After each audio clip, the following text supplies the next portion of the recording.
I gotta hand these out. So we're gonna get into section 8.4. This is section 8.4, day 1. We're actually gonna spend 3 days on section 8.4. Just kind of taking it a little bit slow. I know I usually have to go over this quiz for a while. That's why we're kind of spreading apart the notes a little bit. Again, I will not be here on Monday, not be in the classroom on Monday. So I'm gonna be giving you the video that I had from last year. So sorry, I'm teaching out in my kitchen. It's a quality video. It's a quality video. It's a good one. All right, so what are we gonna do now? Now that we know how to operate with rational expressions, what are we gonna do now? Well, now we get into what does the graph really look like? That's section 8.4. What does the graph of a hyperbola really look like? Okay, that's what we're really getting at. And how do we manipulate it a little bit? Remember that a rational function, I've been talking about rational expressions, but a rational function is a function whose rule can be written as a ratio of 2 polynomials, a fraction of 2 polynomials. The parent rational function is just 1 over x, it's just the inverse variation, k is 1. Its a graph is a hyperbola, which I've been saying quite often, which has 2 separate branches. A hyperbola always will have 2 separate branches, usually separated by some sort of asymptote. We'll get that in a second. We'll learn a little bit more hyperbolas in chapter 10. That's a lie. You actually learn a little bit more about them in pre-calculus. Now, like logarithmic and exponential functions, rational functions may have asymptotes. I say may have asymptotes. They don't necessarily have to have asymptotes. Sometimes they have vertical asymptotes. Sometimes they have horizontal asymptotes. Sometimes they even have slanted asymptotes. You learn about slant asymptotes in pre-calc and how to calculate them. Okay, but usually, more often than not, we're only going to be talking about vertical and horizontal asymptotes. Now, a vertical asymptote is obviously a vertical line. A horizontal asymptote is obviously a horizontal line. But remember, the idea of an asymptote is it's going to get closer and closer and closer to that thing, but never actually reach it. It's going to get closer and closer and closer to it, but never actually reach it. The parent function, 1 over x, has asymptotes at x equals 0 and y equals 0. Right? They're at the axes. Okay? Think about it. Can x ever be 0? No. So I cannot plug in 0. It's not gonna give me a defined value. So therefore, it must have an asymptote with it. And this is the what we call it, the vertex one. But this is another way to write. Doesn't really have a name. Another way to write a rational function showing all of the different types of transformations that you could possibly have. You see that a value? A value still means the same as it has been. A value is a vertical stretch or compression. So the more I increase that value in the numerator, the more vertically stretched it's going to be. Okay? If it's negative, obviously it's going to be a reflection across the x-axis. That's been true for quadratics, right, and linears, polynomials. The a value is actually going to reflect it if it's negative or vertically stretch or compress it. The h value is another one that's going to move it left and right. The k value is moving it up or down. The h value being underneath, inside the denominator. The k value moving it up and down, outside, changing the y-intercept of the thing, changing the number on the end of the function. So let's take a look here and try to estimate what this graph is going to look like. Using the graph of f of x is equal to 1 over x as a guide, describe the transformation and graph the function. So I've got g of x is equal to 1 over x plus 2. Now, has there been any vertical stretch or compression applied to this? What do you see in your numerator? 1. So the answer to that question is no. There has not been any vertical stretch or compression applied to this. What I have here is an x plus 2 in the denominator. What is that telling me that I do? Left 2 units. This is a left 2. So now what I do is I shift everything over left 2 units. I shift everything over left 2 units. You know how we used to have, like if I want to draw in, I'll put it in yellow because it's weird. 1 over 1, 1 over 2, 1 over 3, somewhere in there. So here was my parent, right? right? That was my parent function. So therefore, if I just want to shift it over 2 units, I'm just going to take 1, 2. Now, like, this is my new axis, right? So I'm shifting everything over to the left 2 units. Now my asymptote shifts over here.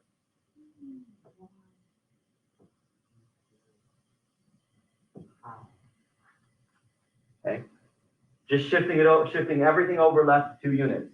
If I wanted to create like a table of values to see what's going to happen, you can do that. You know, but what would happen if I plug in -2? Would it come out to be -2 comma 0? Undefined. It would be undefined, right?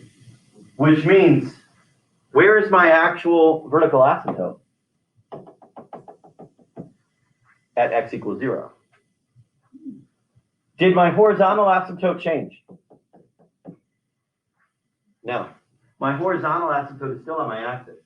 So do you notice how a shift left or right will change the vertical asymptote, but not the horizontal asymptote? Okay. Well, let's take a look at the next one. What is that transformation? Down 3. Down 3. So if that's just a down 3, I'm going to take my original parent and just shift it down 3 units. So now I'm just going to, that's kind of like my new axis there. That's my new origin. So it's just going to shift down 3 units. I'm looking just for a sketch for right now. If you wanted to get a little bit more precise, you could. So did my vertical asymptote change on this one? Did my vertical asymptote change? No. My vertical asymptote did not change. It's still at the vertical axis. Did my horizontal asymptote change? Yes. It got shifted down 3 units. It got shifted down 3 units.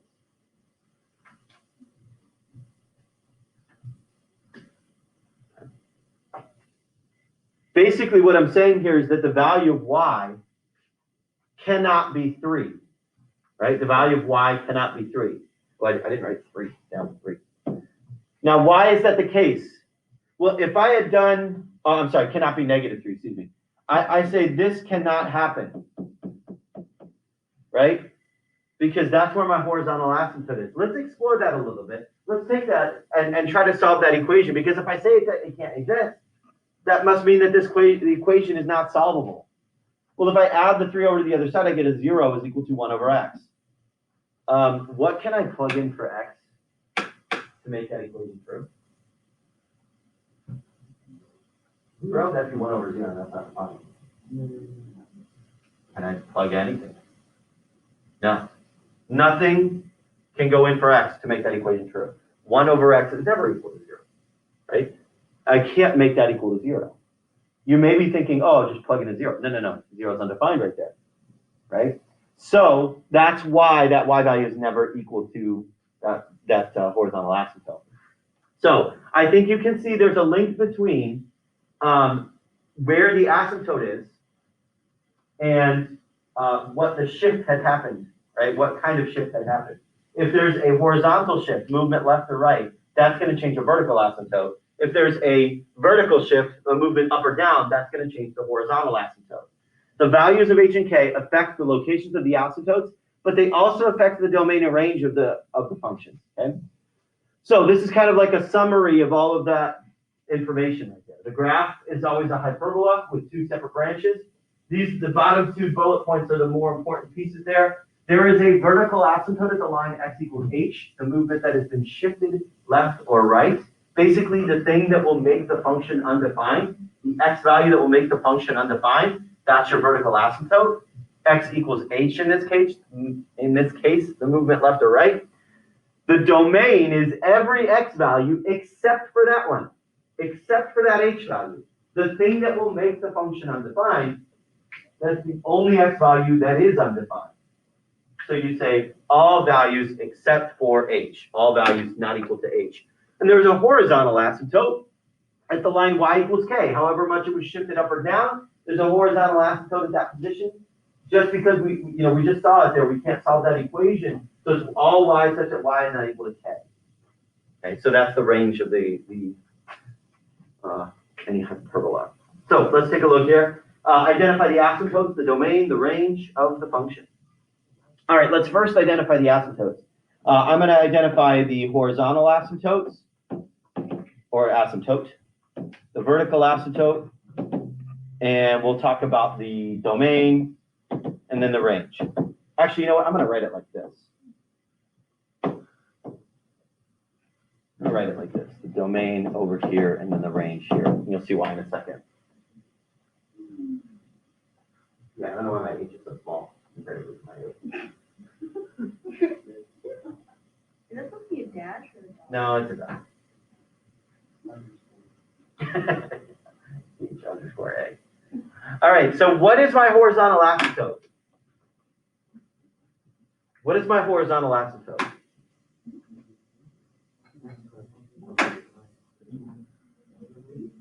You might be saying -3. Yeah, it's actually -2. -2.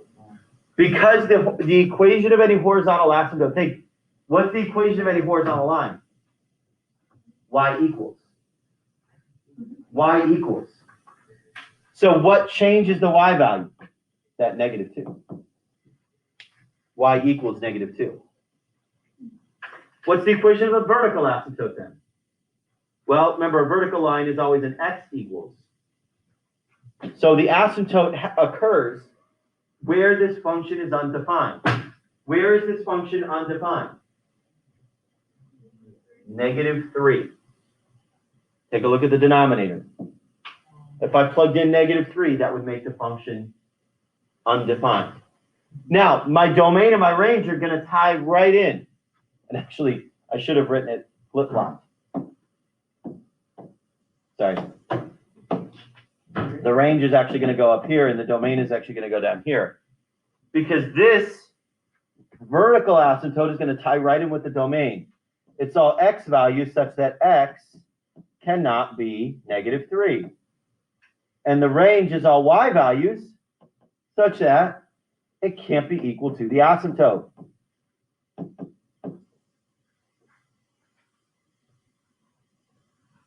If you want to use interval notation, you could. That would be fine. I'm just using set builder because it's easier to write than not equal to.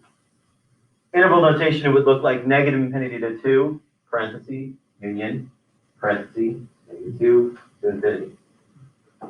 Just a longer way to write it. So I hope you see here the domain and the range tie right in with the asymptotes. They tie right in with the asymptotes. The vertical asymptote will tie right in with the domain. The horizontal asymptote will tie right in with the range. Okay, so now I've learned my lesson. I'm going to write the vertical asymptote first. And now my horizontal asymptote second. Because that will tie right in with the domain, and this one with the range. So where is my vertical asymptote? Remember, what's the equation of a vertical line? X equals, right? It's going to be an x equals line. So what's the value that makes this function undefined? 3. So therefore, my domain is all x values such that x is not 3. The horizontal asymptote, remember, horizontal line is always a y equals, and this was shifted down 5 units. So it's all y's such that y is not -5.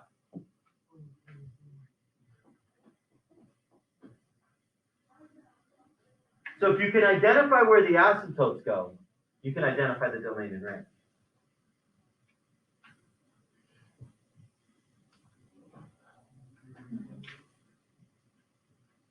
Okay, now we're going to talk about continuity.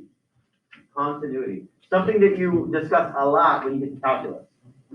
Continuity. Because every function that we've had thus far, like in our lives, has been continuous. What do I mean by that? I mean that I could take my pencil from one side to the next and never have to pick it up and move it to a different spot to keep drawing my graph. I could keep my pencil going on the entire graph. And I could draw, I could trace along the entire graph and never have to pick up my pencil. If you have to pick up your pencil and move it to a different spot to keep drawing, that is what's called a discontinuous graph. It's got some type of discontinuity in it. There are different types of discontinuities. There are infinite discontinuities, jump discontinuities, corner discontinuities. There are all different types of discontinuities that you learn a little bit later on when you get to calc. But for our purposes right here, what you need to know is that a continuous function is one that will keep going left to right. Okay? It doesn't have to be defined for all x values. Don't get me wrong. It can, think about a logarithmic function. Think about a logarithmic. Here is our axis, and there's our logarithm.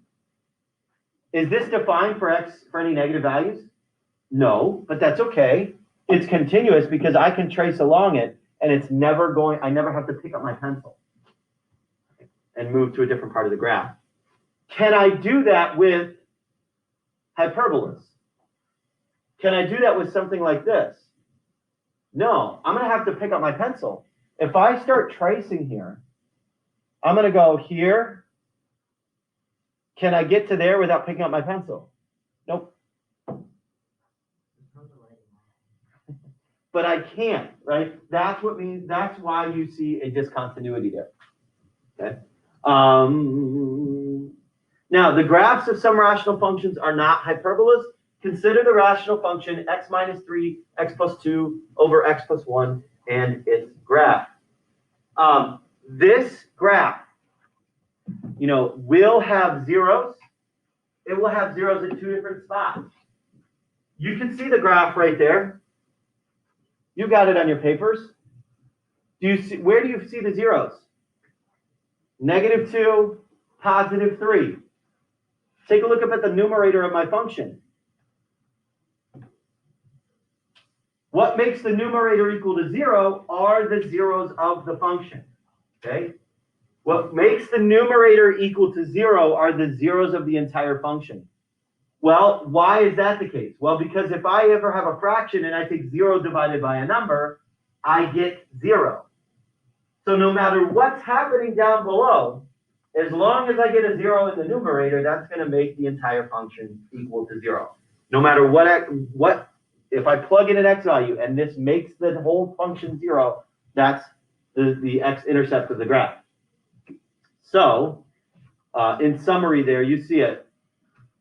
If p of x over q of x, where p and q are polynomials, there are zeros at each real value of x such that the numerator, that's the p-value, equals 0.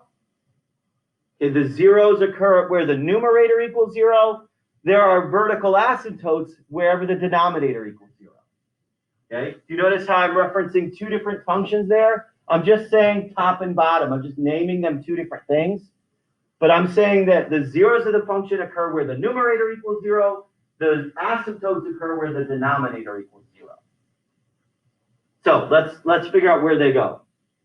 Let's take a look at this one. X squared plus 3x minus 4 over x plus 3.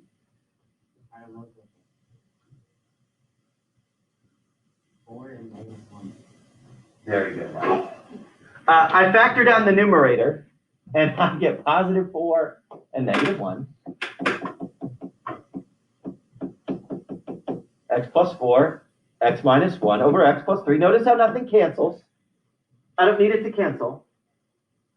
But what I can say here is that the zeros occur here.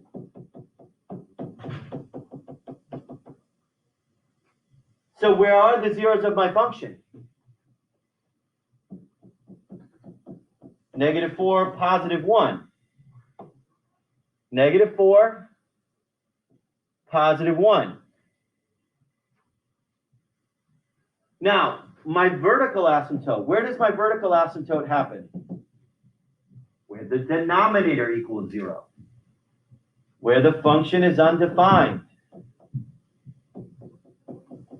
So x equals -3 is my vertical asymptote. Now, from that point on, you just have to kind of pick some points to sketch the rest of the graph. You'll learn in pre-calc and in calc what to do next with that graph and figure out where it goes. But for our purposes here, I just need to plot some points. Like, for example, I need to know what's happening to the left of -4. So let me plug in -5 and see what happens. And I could get really intricate with my graph. -5 squared plus 3 times -5 minus 4 divided by -5 plus 3. And I get a -3. So if I plug in a -5, I get a -3. -5, -3. Oops, should have put that in blue. So I know that this is going to generally go up and reach that asymptote. And let me see what happens at 0. Well, if I plug in 0, this is going to get -4 over +3. 0, comma, -4/3. So here. So that means this is going to point downward, and this is generally going to arc upward. So how do you graph that? Again, you find the zeros by taking the numerator equaling 0. You find the vertical asymptotes with oh shoot, I never changed the homework. Sorry, it's up on Canvas. Sorry about that. Yeah, I actually did check. I did check this. Sorry, I forgot to change over. It's up on Canvas. It's Stuff on Canvas, stuff on Canvas, don't worry about it. It's not. No, what's that? You covered the quiz at the beginning? Yes. No. Homework's up on Canvas. You did right up there just now. Homework's up on Canvas. For the record, on the video, the homework is up on Canvas. Everyone is responsible for doing the homework. Have a good day, everybody.